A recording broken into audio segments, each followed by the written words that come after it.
So if I know Michigan fans, and I do, same as any college football fan base, actually, there was a first practice you're telling us today. So they're probably demanding some type of report. They call it Fort Schembechler. At least they did under Lloyd Carr, and I think that's been very similar to the Jim Harbaugh era. I don't know if you're going to get a lot. I do know that I read that I believe Will Johnson is going to be, kind of gearing up after his injury against Ohio State and be ready to go against Alabama, which he will be very, very much needed with Milroe and his ability to extend plays. So getting Will Johnson back is going to be very nice for Michigan. But yeah, I mean, it's been kind of quiet, especially considering the previous 2 months or so of everything going around in Ann Arbor. It's been very quiet. I was thinking about that today. I'm like, I haven't really heard much, as far as outside noise, but sounds like they're ready. They're locked in, ready to go. And, there's a lot of recruiting, transfer portal stuff. So there's things going on, but it is relatively quiet around here. Tanner, is there anyone else besides Will Johnson that we need to keep track of that Michigan fans are keeping their fingers crossed on? Michigan has been relatively healthy this year. Unfortunately, as we saw in the Ohio State game, All-American, consensus All-American as of today, Zach Zinter goes down with a couple broken bones in his leg. So he's out, obviously. Other than that, though, I think it's just guys getting back healthy. I know, J.J. McCarthy played later in the year, a little banged up. I think that's why you didn't see as much in the designed run game for him. So getting him back healthy, getting his, I believe he had a knee issue that kind of, from what I had been told, it hindered him most of the year. It was something that he said was uncomfortable, but it was able to play through it. And so hopefully that's, with time and rest and rehab, that he's going to be able to be closer to 100%, as close as you can be at this part of the season, right? I mean, it's a long season for these guys, 12 games, 13 games. You're going to be banged up. You're never going to be as close to 100% as you are at the start of the year. So for him to get back to, somewhere where he was earlier in the year, I think is going to be big for Michigan's chances in this game. Him being in the run game, be able to kind of put some pressure on those Alabama linebackers to make decisions in the run game will be huge for Michigan. So, outside of that, though, I think it really is just guys kind of, dealing with some boo-boos, some bumps and bruises. Junior Colson, I think, had 2 casts on his hand at one point. I think somebody saw. So hopefully he can get his hands free, be able to not play in a cast. But yeah, I mean, Drake Nugent, the center, was a little dinged up against Iowa. He was questionable pregame, and he came off the field at one point in the Big Ten championship. Mason Graham also did, but he went back in, breathed a very large sigh of release when I saw him get back on the field, Mark. But yeah, I mean, I think these guys are relatively healthy as you can be at this point in the season, like I mentioned earlier. Tanner Wooten stopping by to break down some Michigan football. Of course, the Wolverines do battle with Alabama. Huge matchup, college football playoff historically. All of it, all the components are there. Catch Tanner's work at Blue by 90. And, of course, subscribe here at the Voice of College Football. Please give us a like as well. The unit that could be counted upon more so than any on either side of the ball for 2+ seasons was the offensive line. And you alluded to Zach Zinter, enormous loss. They were able to rebound immediately from that loss in the moment against Ohio State, who had statistically one of the best rush defenses in the country. We can only, in a sense, try to gauge how much of that was just sheer adrenaline and picking up Zach Zinter's loss in the moment and fighting for him, and knowing that people had to step up. And then obviously there was another game to be played against Iowa, and the rushing attack wasn't that effective. But again, Iowa brings a top 5 rush defense to the table. There was a lot of shuffling over the latter portion of the season. Ladarius Henderson was injured, came back, I believe, played the final 2 regular season games. So where do you think the offensive line stands? And do you think they're just simply replacing Zach Zinter and moving on, or they're trying to figure things out still? I think it will be what it was in the latter part of that Ohio State game with Carson Barnhart sliding down to guard. Barnhart's more of a guard-shaped guy. He's not a 6'8", 310-pound athletic freak of a tackle that you kind of typically think of. He is, 6'4", 300 some pounds. He's a guy that I think will be better at guard than he was at tackle. As I'm sure when we were leading up to that game, I think that was a big concern if you're on the Michigan side of things of, is Barnhart at right tackle going to be able to stop some of these guys off the edge? He had a really rough day in Happy Valley dealing with Chop Robinson. So him sliding into guard. Trente Jones is an interesting case, Mark, because every time I watch Trente Jones, he's a fifth-year guy. He's been here his whole career. I just feel like he plays well. He's a good run blocker. He's serviceable as a pass protector. And I just always found it odd that he never found the field. He started in 2022 before he went down with an injury. He won the battle against Barnhart pretty easily in spring camp. I mean, it wasn't even a question according to insiders. Like there was no smoke. It was all Trente Jones. And so he loses his job because of injury. And then he was the jumbo O-line, putting on number 93, coming in, in some of their larger personnel sets. So he's a guy who has played a lot of football, played pretty well, and I think at right tackle he's going to be a guy. Now another player that I forgot to mention in kind of the walking wounded segment we did, Miles Hinton, transferring out of Stanford, younger brother of Michigan defensive tackle Chris Hinton. He played against Maryland when Ladarius Henderson was out and looked really, really good. So I don't know what his return does to kind of the formula for Michigan, but I have to imagine they're going to go with Henderson at left tackle, Keegan at left guard, Nugent at center, Barnhart at right guard, and Trente Jones at right tackle. Like that's what they did against Ohio State. That's what they did against Iowa. So it'll be interesting to see if they have any wrinkles in there. They do love to bring in a 6th or 7th offensive lineman because they've had the depth. Now that depth is tested because Zach Zinner's out. You have to bring in Trente Jones as a starter. So now you have one extra offensive lineman who's kind of ready. There's a lot of younger guys who may not be at that level yet. So it'll be interesting to see what they dial up for Alabama here in the next couple of weeks. Because as you well know, the running game has been dominant for 2+ years. This year, I was just doing some statistical comparisons and matchups against BAMA, 72nd in the country in rush offense. Once I converted that to average yards per carry, I thought that might jump because they did throw the ball quite a bit more, especially earlier in the season, but not really. They were somewhere in that same range in terms of yards per carry. So 213 yards of total offense against Iowa. Again, Iowa's defense is really good. And Michigan could play conservative once they got the 2-score lead, and especially once they got the strip sack and then the touchdown in the next play. Game over. So that makes for a different game plan. But still, are there concerns about where this offense is right now?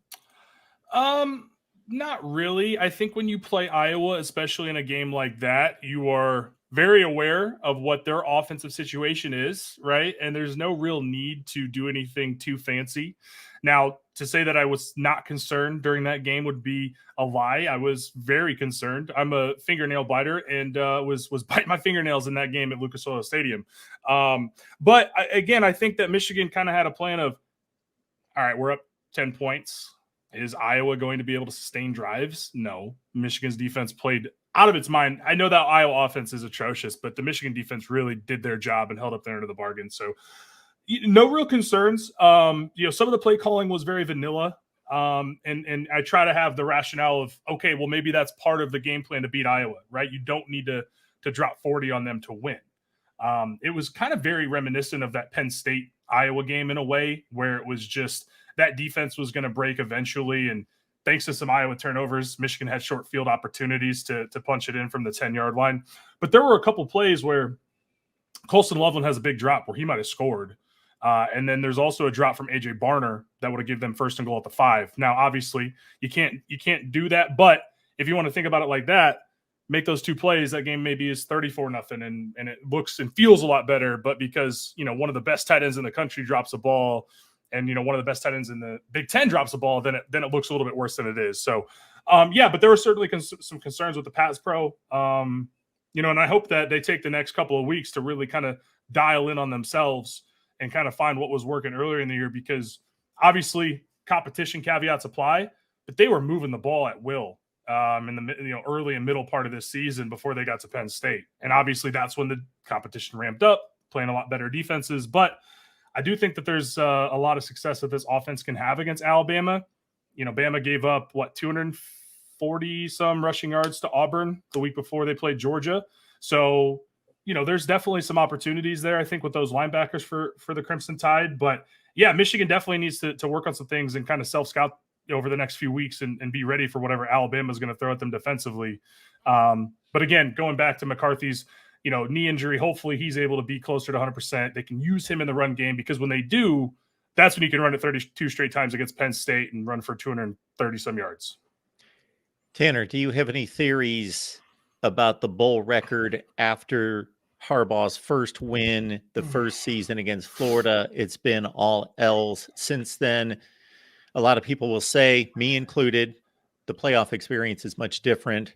It's obviously a do or die situation, more so than a bowl game. Not that you don't want to win the bowl games, and they haven't, of course, played in lower bowl games. They played in the kind of bowl games that you would want to win, especially, but it is different in the playoff.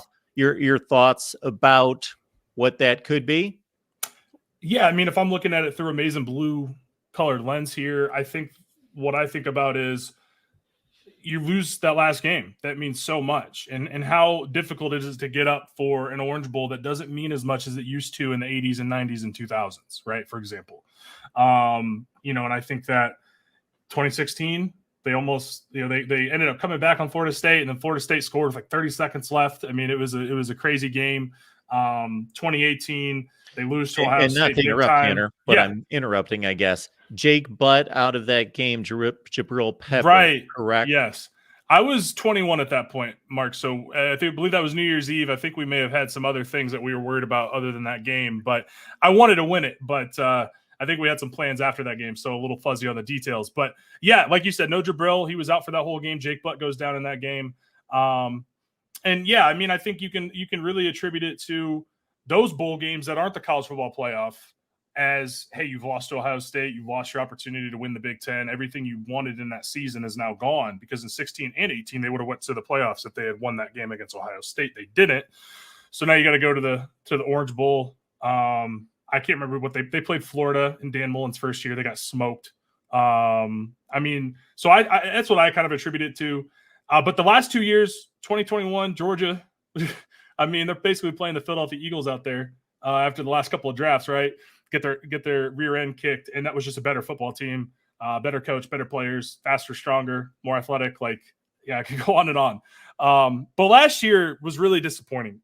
And I'm going to take off the homer glasses, because I heard a lot of talk from the Michigan players, and players that I really appreciate and really have loved watching. But I heard a lot of talk about how we're going to go ground and pound TCU's 3-3-5 defense. And that, again, put up 45 points, right? But the opportunities that lost in that game, a 4th and goal, you run the Philly special on the first drive of the game. I'm in the stands. I'm at that game, Mark. I'm losing my mind. I'm in the TCU section, by the way, so that was a lot of fun. But then you fumble it on an exchange, 1st and goal after the Roman Wilson overturned touchdown, and you give away at least 3 points, if not 7. So I don't know what it was last year. The defense really just, the Quentin Johnson touchdown that went for like 80 yards. They had no safety help. DB misses a tackle. They really ran the ball down Michigan's throat. So I don't know what it was last year. I don't know if, I thought going into last year that would be a much obviously easier opponent for them. And I thought that they would win that game. And they come out, they came out flat. I mean, they put up a lot of points, but they were down, 21-6. They were down 14-0. I mean, they were down like 41-22. It was a weird scoring game.